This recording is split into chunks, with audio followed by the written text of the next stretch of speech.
It's the last hour before dawn. The streets of Jakarta are fast asleep, and in a small, quiet room, a young police officer sits beside his sleeping wife, still, watching her face in the dark. Gently, her belly is full with new life. Their baby boy is due in 2 months. He doesn't want to leave, but he has to. He places his hand on her stomach and whispers, "Daddy's coming home soon." His name is Rama, a SWAT officer, and today he has been assigned to a place from which very few people have ever returned. But here's the thing, Rama doesn't know the full truth. And Rama is carrying a secret of his own into that building. In one of Jakarta's most neglected corners stands a 15-story concrete apartment block. From the outside, it looks like nothing, just another crumbling building in a crumbling neighborhood. But inside, every single room is occupied by someone the outside world would rather forget. Pushers, killers, gangsters, fugitives. The man behind all of it is Tama Riyadi, and for the past decade, he has turned this building into the most dangerous criminal safe house in the city. You want to disappear from the world? Tama gives you a room. In exchange, your loyalty, your life. For a decade, every rival gang and every police unit that tried to crack this building either died inside or ran. Emphatically, not one succeeded, not a single one. Tama has 2 men he trusts above everyone else. Andi, Tama's brain, cool, calculating, always 3 steps ahead. The second, Mad Dog, Tama's fist, a man who despises guns. His hands, his feet, his body, those are his weapons, and he uses them like he was born for nothing else.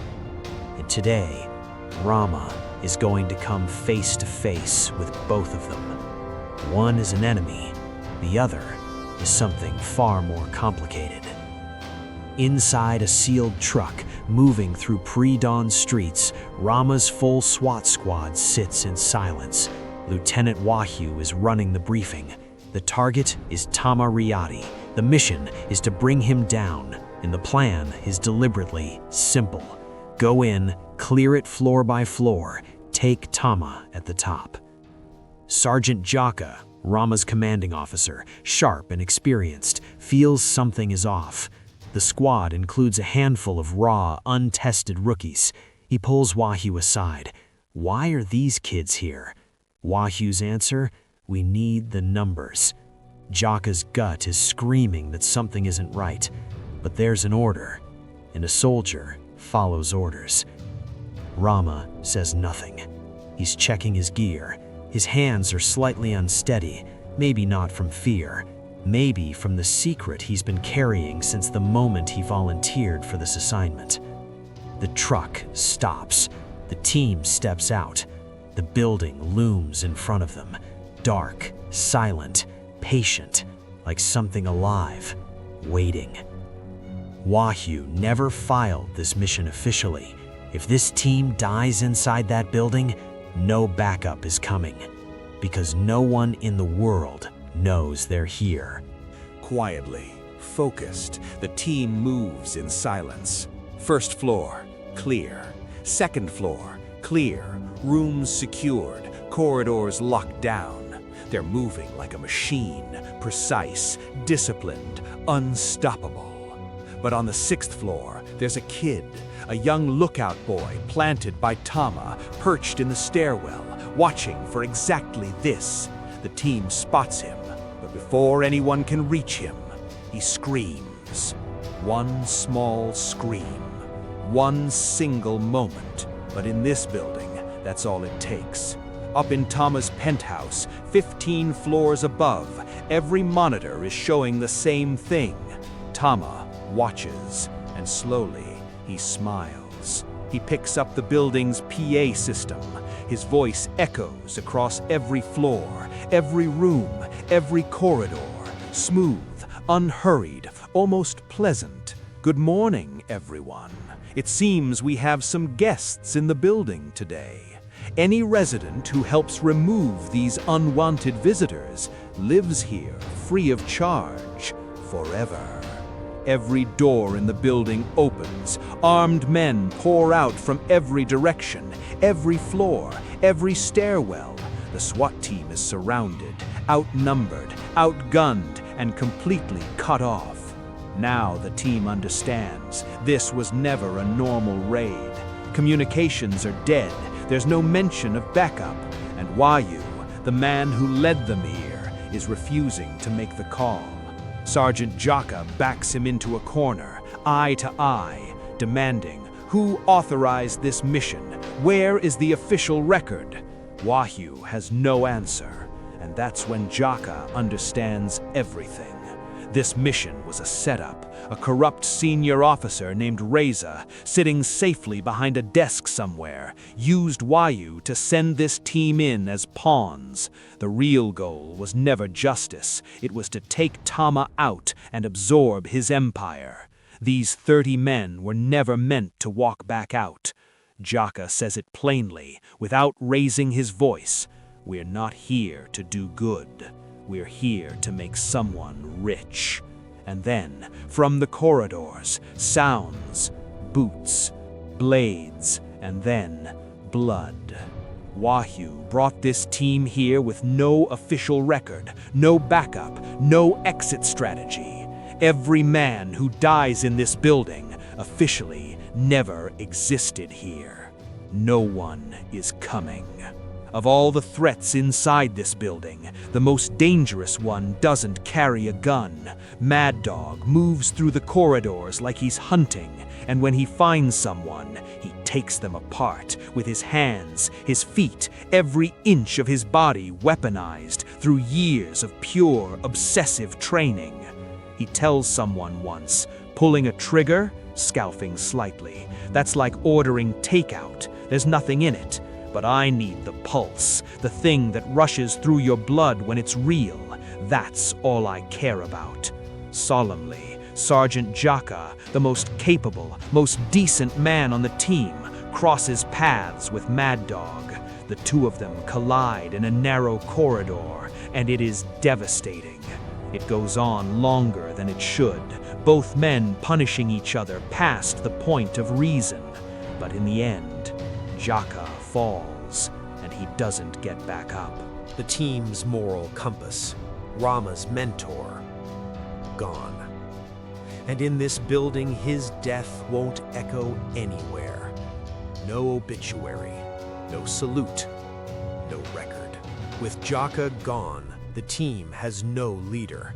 Now it falls on Rama, a rookie, to decide what happens next. In the middle of the chaos, Rama sees a face he recognizes.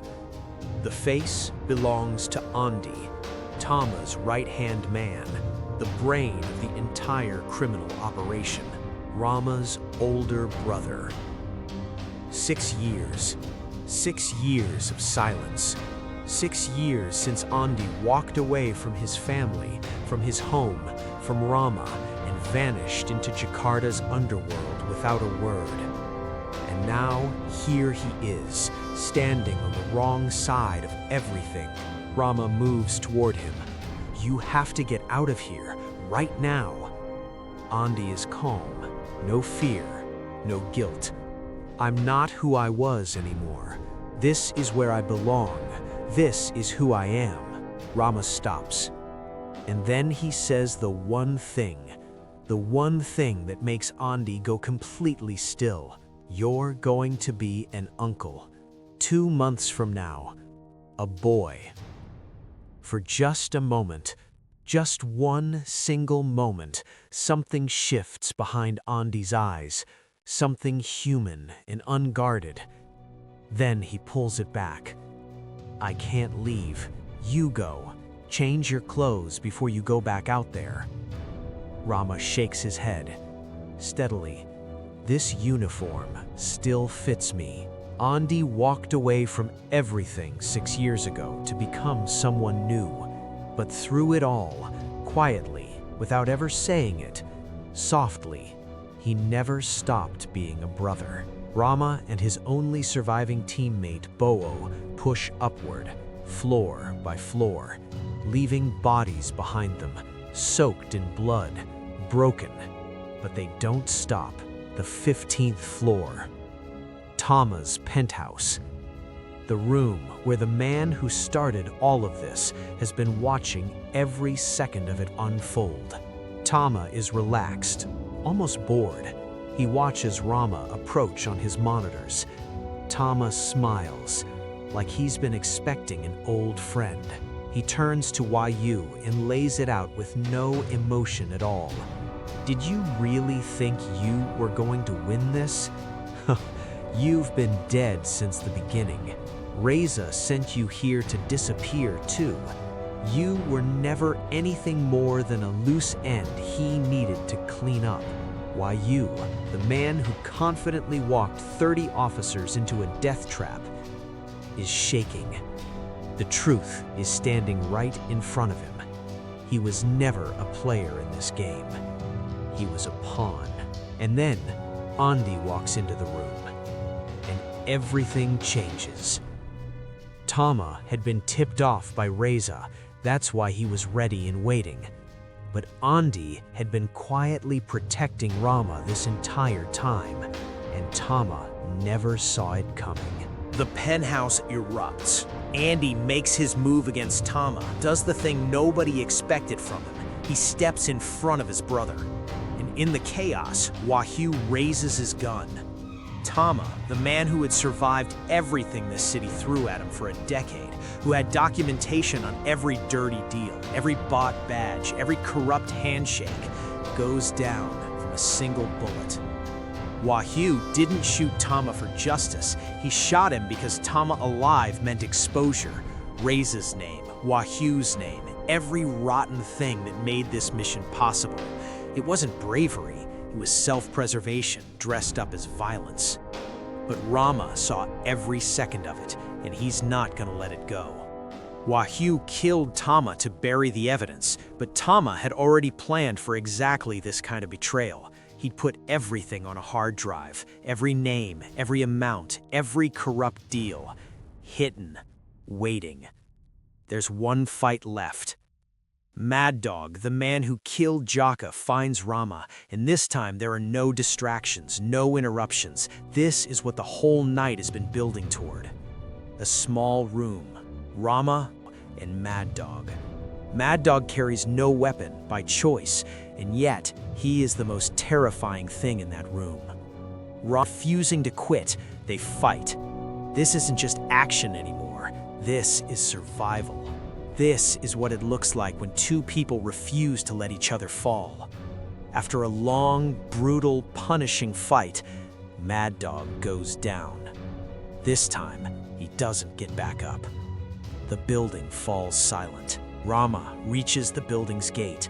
Bo'o leans against his shoulder, and Yu, wrists bound, walks between them. But before they step outside, Andy is there. He presses a hard drive into Rama's hand, Tama's real legacy. On it, the name of every corrupt officer, every bought official, everyone who made this nightmare possible, everyone who sent those men in to die. Andy's eyes say what his mouth won't. Find Bunawar. He's a good man. Rama takes the drive. He knows what's on it. He knows it might be the one thing that actually means something came out of tonight. At the gate, the two brothers face each other one last time. Rama asks, "Why do you stay here?" Andy's answer is quiet, and it carries everything. Same reason you wear that uniform. It fits. Rama turns. He walks. He doesn't look back. Andy watches him go until they can't see him anymore. And then, the doors of the building close behind them. That is the Raid Redemption. The Raid isn't just an action movie, it's the story of a man who went in looking for his brother and came out carrying the truth instead. It's about corruption and loyalty, about the men who give orders from safety and the men who die following them. And it's about a uniform, whatever yours looks like, and what it means to wear it. If you enjoyed this breakdown, hit that like button. It genuinely helps the channel grow. Subscribe if you haven't already. We do this every single week. And drop a comment below. Have you seen The Raid? And if you have, which fight scene hit you the hardest? I'll see you in the next one. Stay safe out there.